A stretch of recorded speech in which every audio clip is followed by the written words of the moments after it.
Guys, welcome back to my channel.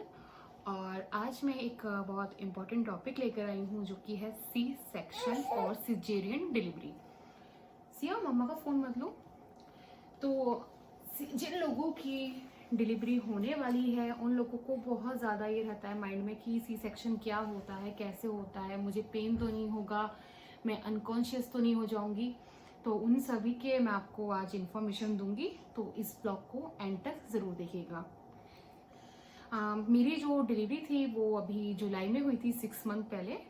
और मेरा unplanned C section था। सी सेक्शन 2 टाइप्स के होते हैं, एक तो होता है प्लान्ड, एक होता है अनप्लान्ड।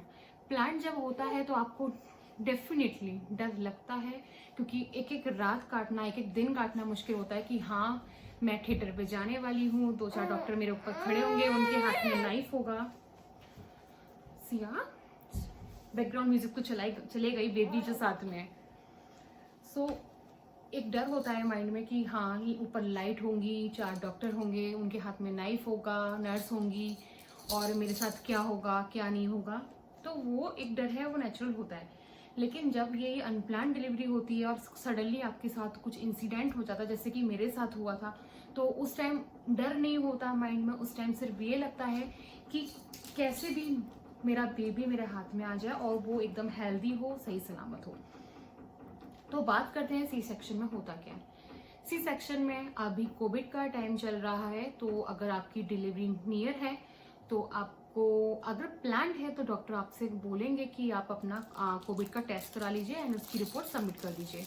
लेकिन मैं यूएस में रहती हूँ, यहाँ पर ऐसा नहीं है। यहाँ पर आपकी डिलीवरी से 2 या 3 घंटे पहले हॉस्पिटल में ही टेस्ट होता है और रिपोर्ट भी आपकी आ जाती है। अगर वो नेगेटिव है तो वो आपको बोलेंगे, अगर पॉजिटिव, मैं भी क्या बोल रही हूँ, अगर आपकी रिपोर्ट नेगेटिव है तो भी आपको नहीं पता चलेगा, और आपकी पॉजिटिव है तो भी आपको पता नहीं चलेगा। मुझे खुद नहीं पता था कि मेरी रिपोर्ट पॉजिटिव आई है या नेगेटिव आई है। वैसे मेरी रिपोर्ट नेगेटिव थी। उसके बाद आपका जब टेस्ट हो जाता है, उसके बाद आपका अल्ट्रासाउंड वगैरह किया जाता है, बेबी का पोजीशन देखा जाता है कैसा है। मे बी शायद हो सकता है कि उस टाइम वो हेड डाउन आ गया हो, तो वो नॉर्मल ट्राई करेंगे। अगर नहीं है, ब्रीच में है, तो ऑपरेशन हो गई। उसके बाद क्या होता है, आपको हाथ पर ड्रिप लगाया जाता है, क्योंकि उससे पहले खाना पीना सब बंद कर देते हैं और बॉडी में थोड़ी सी रिक्वायरमेंट होती है, तो ड्रिप के थ्रू आपको ग्लूकोज दिया जाता है। और ड्रिप के थ्रू ही आपको, जैसे कि मेरी जो बेबी प्रीमेच्योर हुई थी, तो मुझको ड्रिप के थ्रू ही मेडिसिन दी गई थी, जिससे कि बेबी के लंग्स वगैरह जो हैं वो उन पर कोई इफेक्ट ना पड़े। तो मुझे एक ये दी गई थी ड्रिप में डाल के। ये हो गया। उसके बाद आपको दिया जाता है एनेस्थीसिया।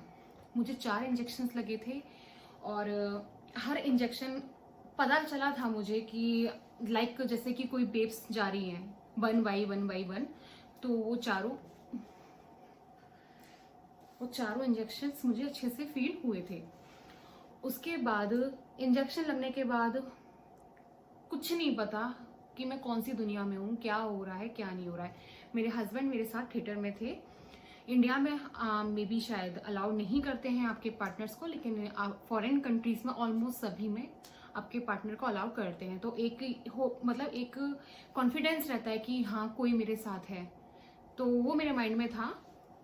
एनेस्थीसिया देने के बाद आपको सीधे लिटा दिया जाता है बेंच पर, जैसे कि इंडिया में भी शायद ऐसे ही करते होंगे।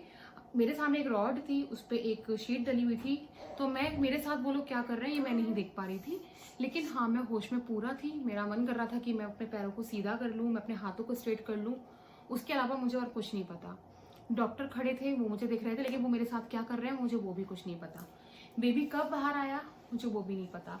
9 बजे एनेस्थीसिया दिया गया था और 9:19 बेबी आ गई। उसके बाद बेबी को चेकअप हुआ, मेरे स्टिचेस लगाए गए, मुझे कुछ नहीं पता। ऊपर का मेरी पूरी बॉडी काम कर रही थी, मेरी आईज भी ओपन थी, लेकिन अंदर का मुझे कुछ भी नहीं पता कि अंदर मेरे साथ इंटरनली क्या चल रहा है, कुछ भी पता नहीं चलता। डॉक्टर ने कहा था कि आपको, जब हम बेबी को बाहर निकालेंगे तो आपको एक लगेगा कि अंदर से कुछ निकला, आपको झटका फील होगा। मुझे वो भी फील नहीं हुआ, कुछ भी पता नहीं चलता है। आपको ऐसा लगेगा कि आपने बस जाके बेड पर जाकर के हल्की सी एक नैप ली है और बेबी आपके हाथ में है। कोई पेन नहीं, कोई कुछ नहीं। लेकिन हाँ, नेक्स्ट डे जब आपका मेडिसिन का असर खत्म होने लगता है, तब उसके बाद जब आप खड़े होते हैं तो आपसे खड़ा भी नहीं हुआ जाता, बॉडी में बहुत ज़्यादा कमजोरी फील होती है और ऐसा लगता है कि जैसे पेट पे कोई खिंचाव हो रहा है। आपको हर 3 घंटे 4 घंटे में पेन किलर लेना पड़ता है, जो कि मैंने लिया था। मैंने 15 दिन तक पेन किलर्स खाए थे, क्योंकि मेरा रीज़न कुछ और था। हम लोग यहाँ अकेले रहते हैं, कोई फैमिली मेम्बर नहीं था, मुझे घर का सारा काम करना था, तो 4th डे से मैंने काम किया, इसलिए मुझे पेन किलर्स लेने पड़े। और एक बहुत इंपॉर्टेंट चीज़, आपको अपने स्टिचेस का ख्याल रखना होता है। जैसे कि मेरे जो स्टिचेस थे वो ऊपर से स्टिचेस नहीं थे, सिर्फ ऊपर एक लाइन थी पेन के बराबर, जैसे कि किसी ने पेन से लिखा है, 8 इंच की लाइन है मेरे को। तो अगर आप नॉर्मली देखेंगे तो आप कहेंगे नहीं कि ये डिलीवरी की वजह से कटाया है और बेबी बाहर आया है। बहुत हल्की सी बारीक सी लाइन है, जो कि अब तक तो वो बिल्कुल ही खत्म हो चुकी है, वो लाइन भी अब नहीं दिखती है। लेकिन ऑपरेशन के बाद आपको जब भी खांसी आए या आपको कॉन्स्टिपेशन हो, आपको फ्रेश होना हो, आपको क्या करना है, आपको ये जो पिलो है, एक मिनट मैं आपको दिखाती हूँ आपको कैसे करना है। अगर आपको बेबी बैठ रही है मेरी, वाह गुड। ऑपरेशन के बाद जैसे आप घर आते हैं, मैं दूसरे दिन घर आ गई थी और मुझे बहुत ज़्यादा ड्राइनेस हो रहा था गले में। तो आपको क्या करना है, आपको ये पिलो लेना है और इस पिलो को आपको अपने पेट को ऐसे करके दबाना है इस तरीके से, और फिर आपको खांसना है। और सेम ही आपको जब स्टूल पास करना है तो तब भी आपको ऐसे ही करना है। ऐसा आपको हफ्ते भर और मैक्सिमम 15 दिन तक करना है, तब तक आपकी स्टिचेस भी हील हो जाएंगी। और इसके अलावा आपको कुछ नहीं करना है, थोड़ा उठने बैठने में ध्यान देना है, बस इतना ही है। अपनी केयर करिए, अच्छे से रहिए, अच्छा खाना खाइए।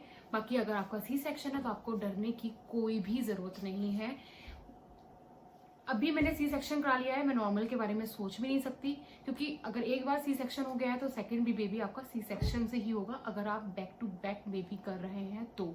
अगर 4-5 साल का गैप है तो वो डिपेंड करता है आपकी कंडीशन के ऊपर और पर्सन टू पर्सन। तो जो मेरे पास इंफॉर्मेशन थी वो मैंने आपके साथ शेयर कर दिया। अगर आपको मेरा ब्लॉग अच्छा लगे तो मेरी वीडियो को लाइक करिएगा एंड मेरे चैनल को सब्सक्राइब करिएगा। Bye bye.